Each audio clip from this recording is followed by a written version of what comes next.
Y capacitor bank use for improve power factor. Power factor improve करने के लिए capacitor bank का ही क्यों यूज़ किया जाता है। कैपेसिटर बैंक के द्वारा पावर फैक्टर किस तरह से मेंटेन किया जाता है, आज के वीडियो में हम समझ लेते हैं। यदि आपसे इंटरव्यू में भी पूछा जाए तो इंटरव्यू में आप एक शब्द में किस तरह से बता सकते हैं पावर फैक्टर मेंटेन करने के लिए कैपेसिटर बैंक क्यों यूज़ की जाती है। चलिए सबसे पहले हम पावर फैक्टर समझ लेते हैं। देखिए, cosine of angle between voltage and current is known as power factor. Simple सी डेफिनेशन है, हमारे पास जो भी वोल्टेज है, वोल्टेज और करंट के बीच में जो कोसाइन एंगल होता है उसे हम पावर फैक्टर कहते हैं।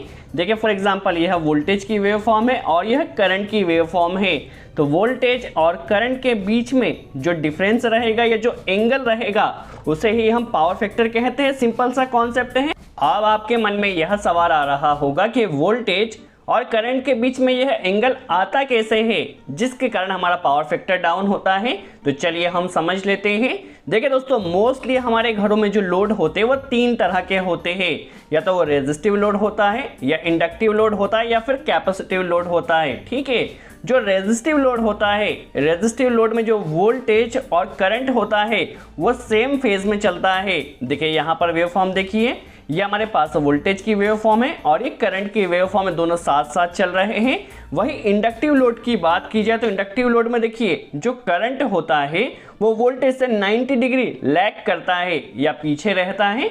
देखिए यहाँ पर करंट 90 डिग्री लैग कर रहा है वोल्टेज से। इंडक्टिव लोड में वेव फॉर्म देखिए, यह वोल्टेज की वेव फॉर्म है और करंट यहाँ से 90 डिग्री लैग कर रहा है या पीछे रह रहा है। ठीक है, वही कैपेसिटिव लोड की यदि हम बात करें तो कैपेसिटिव लोड में क्या होता है, जो करंट होता है वो 90 डिग्री लीड करता है या आगे रहता है वोल्टेज से। ठीक है, वेव फॉर्म में देखिए ये वोल्टेज की वेव फॉर्म है और ये करंट की वेव फॉर्म है, तो यहाँ पर करंट देखिए 90 डिग्री आगे चल रहा है। वीडियो में आगे बढ़ने से पहले दोस्तों, क्या आप जॉब के बारे में सर्च कर रहे हैं?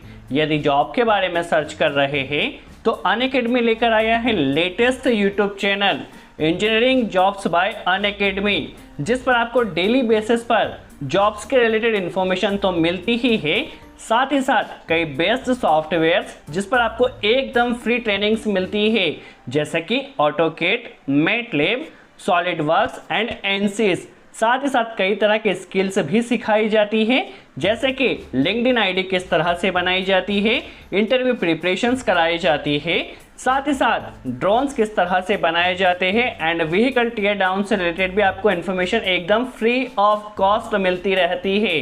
सो देर किस बात की है दोस्तों, अभी जाकर चैनल को सब्सक्राइब कीजिए।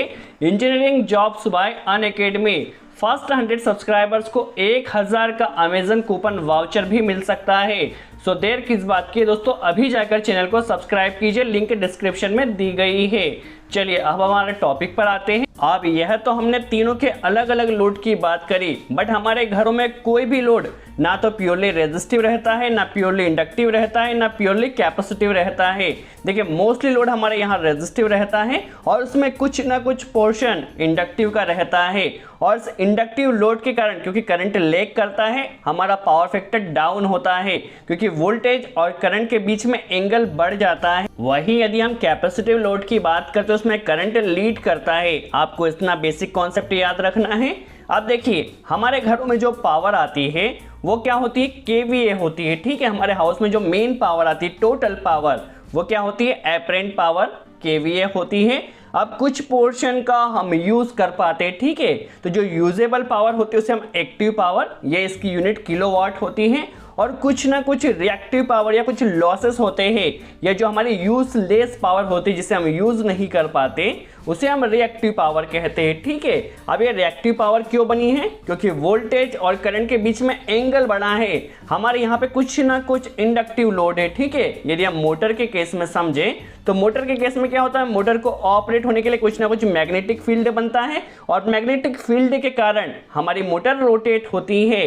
तो वहां पर देखिए मैग्नेटिक फील्ड बनने से कुछ ना कुछ पावर का लॉस होता है, तो यही जो लॉस होता है वो हमारी यूजलेस पावर होती है, या हम इसे रिएक्टिव पावर कह सकते हैं। तो हमारे घर पर जो भी पावर होती है उसका कुछ हम यूज कर पाते हैं जिसे एक्टिव पावर कहते हैं, और कुछ पावर यूजलेस पावर होती है जिसे हम रिएक्टिव पावर कहते हैं। ठीक है, अब हमें करना क्या होता है कि यूजलेस पावर को जितना कम किया जा सके उतना कम करना होता है, ताकि पावर फैक्टर को वहां पर मेंटेन किया जा सके। ठीक है, पावर फैक्टर हमारा वहां पर जितना अच्छा रहेगा हम उतनी ही ज़्यादा पावर को यूज़ कर पाएंगे। तो पावर फैक्टर मेंटेन करने के लिए हम कैपेसिटर लगाते हैं, ताकि रेजिस्टिव के कारण जो करंट का लॉस हुआ है वो लॉस को कैपेसिटर के द्वारा वहां पर मेंटेन किया जा सके। अब यदि आपसे इंटरव्यू में पूछा जाता है कि पावर फैक्टर मेंटेन करने के लिए कैपेसिटर बैंक ही क्यों लगाया जाता है, तो आपको क्या बताना है। देखिए, हमारे घरों में जो भी लोड होता है प्योरली रेजिस्टिव नहीं होता है, उसमें कुछ ना कुछ पोर्शन इंडक्टिव भी होता है,